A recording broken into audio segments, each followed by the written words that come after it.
For our proposal, since we're at that stage, we are looking at an integrated curriculum model where we're looking at constructability, complexity, and constraint, and how to integrate precast in more depth into our program. And so what we're doing is we're actually using, starting in the second year, we're a 5-year program, so we're a Bachelor of Architecture, and one of the things that we were also looking at, since the majority of programs are master's programs, is like one of the last project that Tristan was showing actually was one of Giovanni's thesis students from last year that is moved from our program to Georgia Tech's program. It's a master's program. So if students become much more interested in this and cycle through, they could move on and either go to North Carolina or Clemson or Georgia Tech to do more advanced precast fabrication. So we're looking at that kind of as an opportunity of how we can dovetail into programs that are already there. And so we started to look at an idea of looking at an integrated curriculum model where it's not really just one class, but in architecture, we're going to look at 5 courses where they start in the second year and they move all the way up to the 5th year. And by the time we get our students to the 3rd year, we're going to start working with 3 other departments. So construction management, which is in the same college as ours. We have a materials construction engineering, which is sort of left from Southern Poly World as an artifact that's part of the engineering college, and then also mechatronics, which now is offering as of last year a certificate. So we're trying to figure out how we can dovetail that certificate program within this module of looking at precast as a model to bring it through and see how that we can bring it into the curriculum and benefit, so that architecture students actually might get a certificate or minor in mechatronics by using this program as part of this. So Gio, were you able to share? Yes, Peter, sorry, there are 2 names. I appeared twice. I don't know if you can give me the right of presenters in the other name. Apology for that. I had to restart this. No worries. I had to restart the system because it's my first time using it, and I didn't share all the permission. Apology for the delay. Oh, it says you're the presenter, so it should work. Yes. I think. Yeah. You should grab it now. It should be correct. There you go. So we essentially have 13 slides, and we have some work that we'll share, but it's really stuff that we've done in courses where we introduce the basics of precast, but really not in much depth. So if you so we were looking at collaborative studio in terms of everything that goes into studio. So structures, environmental technology, and the studio aspect would be the synthesis of it all in the student's 4th year.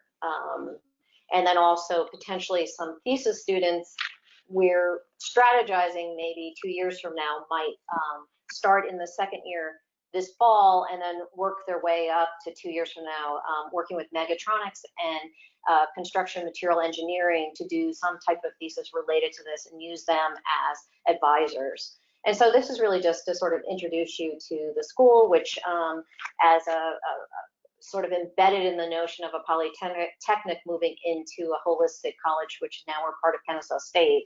The core mission is really about making and meaning, so very hands-on. So we actually have a metal shop where students learn how to weld. In my ETech class, we have a fabrication lab, we have a robotics lab, and we also have a concrete lab in the engineering, material engineering department. So it's spread out all through the Marietta campus, but we have 5 or 6 labs that we plan on using. You want to go to the next. And then this is just a typical curriculum for a 5-year program. Students are in the lower division, and then they have this portfolio review, and then they're up to the upper professional program. And so second year, first semester, they'll start with environmental technology, systems, materials, and methods. If you want to maybe just move on to the next slide. And that's a course I'm teaching and 2 other faculty. This is the first year we've had more students than we've ever had. So I don't know how this whole COVID-19 is working, but it seems like more students are now going to undergraduate education than ever before. And so normally I have about 20 students, and so there'll be 60 through the 3 courses. Now we have about 34, which means we're going to have about 104 students that will be taking this particular course. And so we'll be looking at, in architecture specifically, starting with ETech, and then moving on into 3rd year for structures, where they'll learn concrete structures, interface specifically with 3rd year studio, and then moving on to pro practice in 4th year. And so the 3 of us essentially teach all of these classes: Jeff Collins, Giovanni Loreto, and myself. And so this is really just looking at adapted content-based curriculum, which started out for high ability learning, and it's called integrated curriculum model. Where it's divided into 3 core aspects, where it starts with looking at overarching concepts, where we're going to sort of integrate materials and concrete, where students are going to learn about the properties of concrete and precast as a kit of parts and structural analysis, and patterns that can be made within that. And then it moves on to a second area called advanced content, where students will start looking at maybe enclosure systems and more methods of making and wall sections and enclosure, but it's still going to be separated, not a synthesis yet. And then moving on to the 3rd, which is product and process, where we'll be looking more at a problem-based learning experience and systems thinking. So how students, when they graduate and are exposed to this particular thread that we're integrating through the courses and through interdepartmentally, how students will graduate thinking much more systems thinking in terms of an approach to developing architecture using precast specifically. So the next. And then this is just the first class, which is ETech, which is going to start in the fall. And I did have a meeting yesterday with our shop manager, who then had a meeting with the dean of how we're going to deal with face-to-face courses next semester. And so this class, I think, is going to be taught as a hybrid. So a lot of the lectures will be done online, but we are going to plan on using the shop to have the students learn about materiality, where they make a 15-inch by 15-inch smaller tile, and we're going to have 4 made so that they understand not just about concrete, cast in place concrete, and also rubberized. A workshop of the US Formliner will be doing one of those as well, but also how it relates to wood and polymer, so that it positions precast within the characteristics of other systems, and learning about the nature of precast in a more advanced way. And then if you look at this slide, there's one that has like an orange rubberized with concrete pour, and that was the first workshop that we did with Ray and US Formliner last year. And you can see what we end up doing is we have the students make the same exact design, but in 3 different materials. And this particular one, if you look at the orangey pour, actually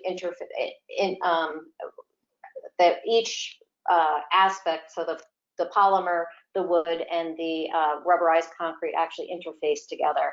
So they sort of idea of molding and how that sort of can work together.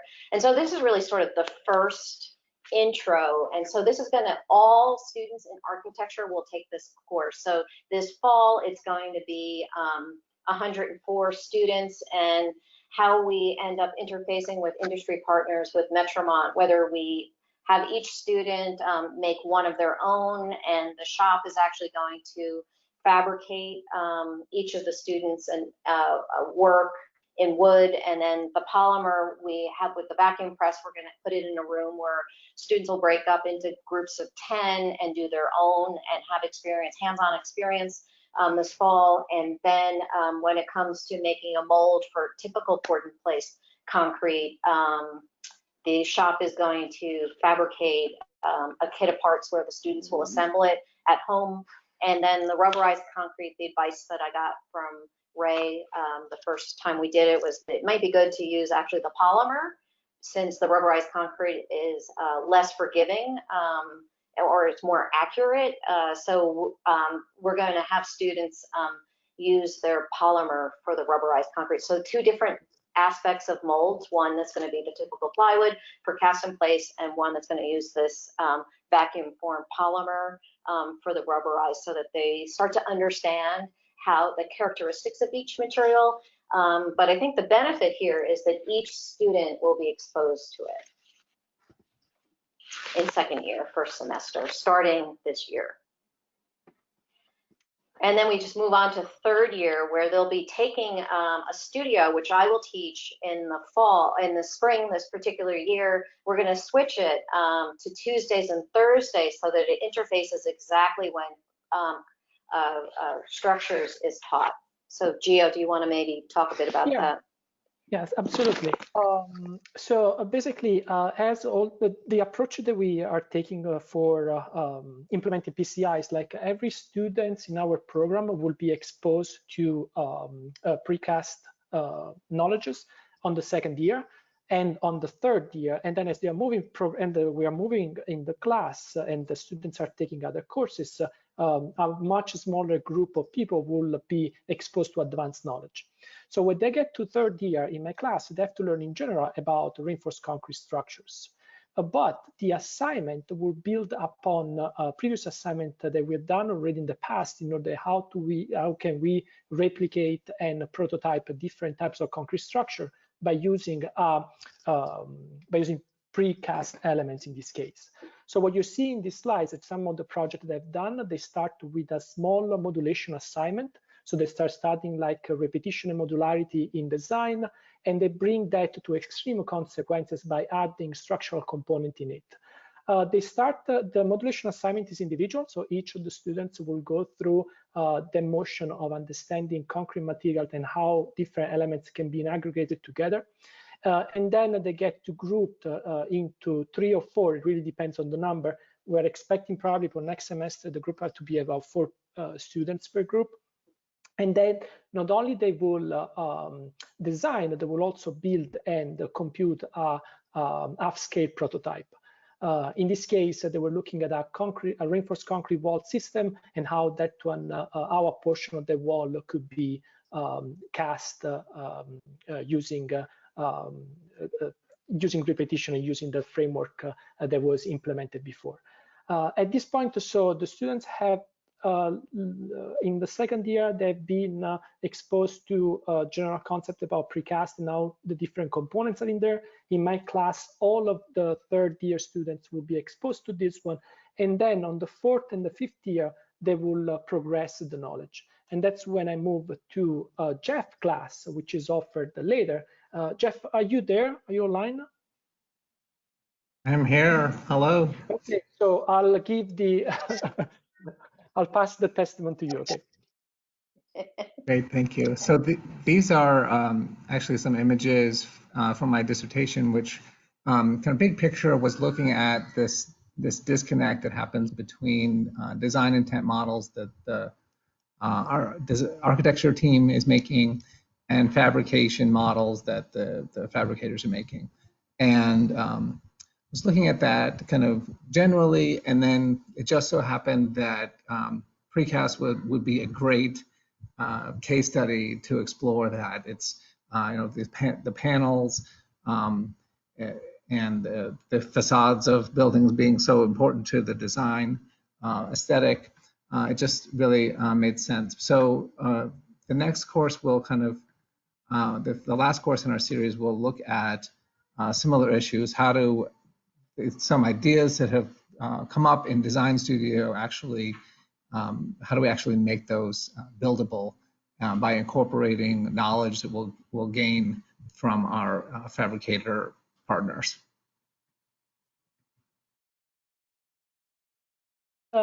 And so if we go back to the curriculum that Liz started talking before, the transformed curriculum will become something like this one.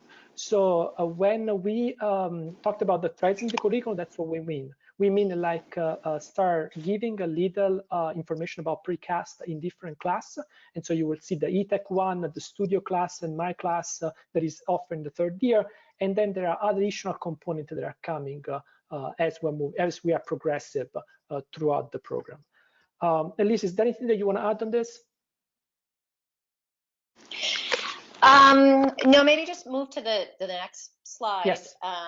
In terms of the studio project and the integration of it, when they start working in a third year, second semester, at that point, it's just going to be one studio out of 4 that are offered. So it'll be, usually it's 14 and 15. I think with our new normal, they're going to have us teaching 18 students. They're going to make us have a little bit more, and we're going to hotel in terms of face-to-face. So a third of the class will come in on Monday, or a third of the class, or maybe Tuesday, and the other half will come in on Thursday. But the intent for that project is to do something a little bit more small scale.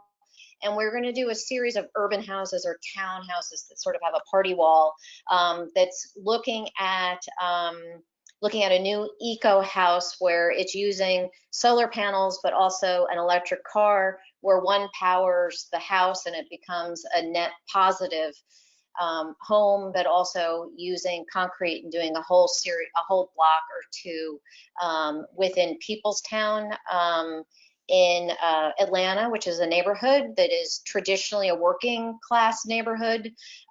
It tended to but Mechanicstown is next door, and Peoplestown, and historically those were the people that built the railroads, built the roads, built a lot of the infrastructure for Atlanta, and it still is traditionally very working poor. And so the idea of bringing in a sustainable element where perhaps everything's off the grid, this particular community might have no utilities, so it may be that policy will tie into that. And we have approached Volkswagen in Chattanooga that's going to make their first electric car, which is an hour and a half from here. So we actually in Kennesaw, Marietta, consider Chattanooga, which is 90 miles away, a suburb of Atlanta. I think in Tennessee they look at it very differently, but a lot of people from this side of Georgia actually commute in. And so we were going to work with them and maybe create sort of like reframing Volkswagen, which was considered the Bug, which was considered back during World War II, considered the people's car, but it really wasn't a good. It was a negative thing in the end because it dealt with not all people. And so we were trying to reframe it that the new electric car will become the people's car in Peoplestown, using not only precast as a material, but also that Peoplestown, it's going to be looked at as a sustainable eco community. And so it's going to tie into the betterment of constructability and a way of living that we need to be looking at in the future. And so that's kind of part of what we're going to be looking through, and that's going to be the program that gets added in.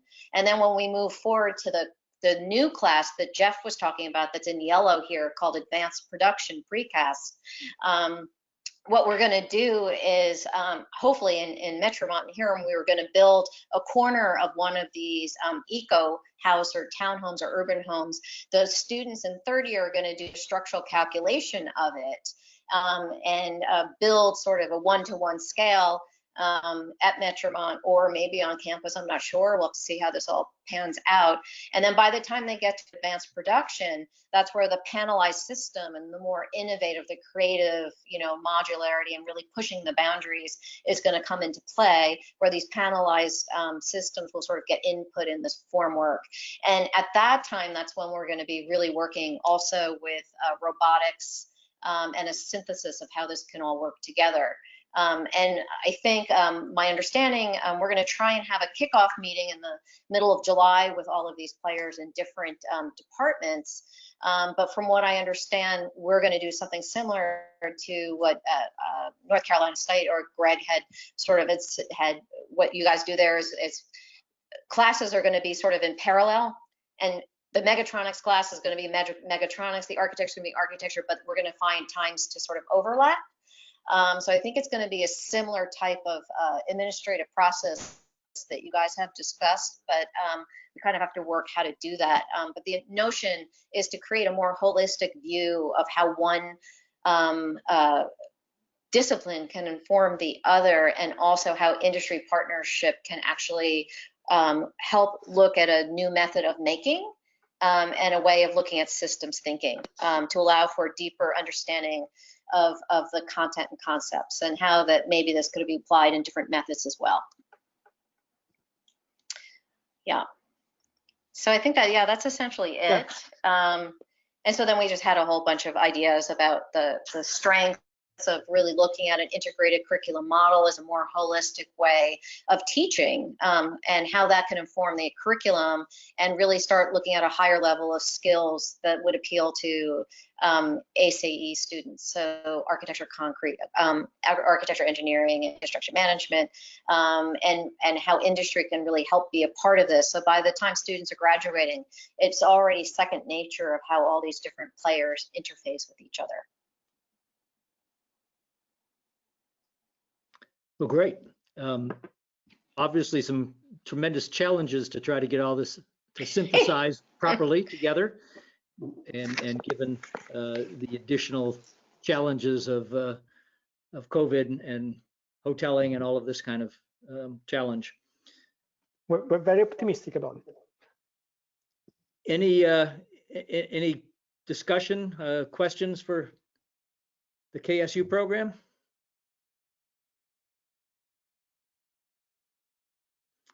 I think from putting my foundation hat on, my trustee as a foundation member, the foundation really does appreciate the uniqueness of each of these university programs. And I think you can see from our 4 programs, they are all very unique. And they're providing different skill sets for each of for the students, the learning outcomes. And I think that's a great thing. We want to make sure that we're communicating that back to the foundation. I know Marty and Laura are trying to do a great job of communicating to the greater public and to our funders what we're doing, so that we can keep the funding up to be able to provide these programs. I'll mention it right now that I'd like to get copies of all these programs, and we're going to provide Laura and Marty a recording of this as well. But if we can get copies of all this, I'll share that with the foundation. So any other discussion here, or are we ready for a quick break? Questions for Liz, Giovanni, or Jeffrey?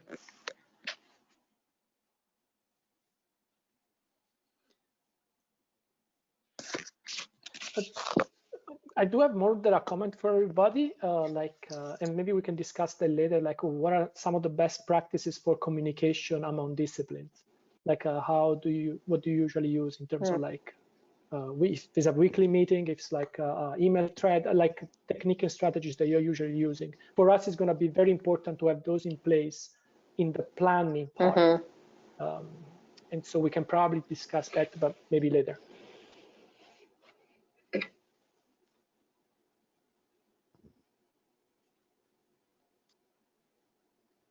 Okay.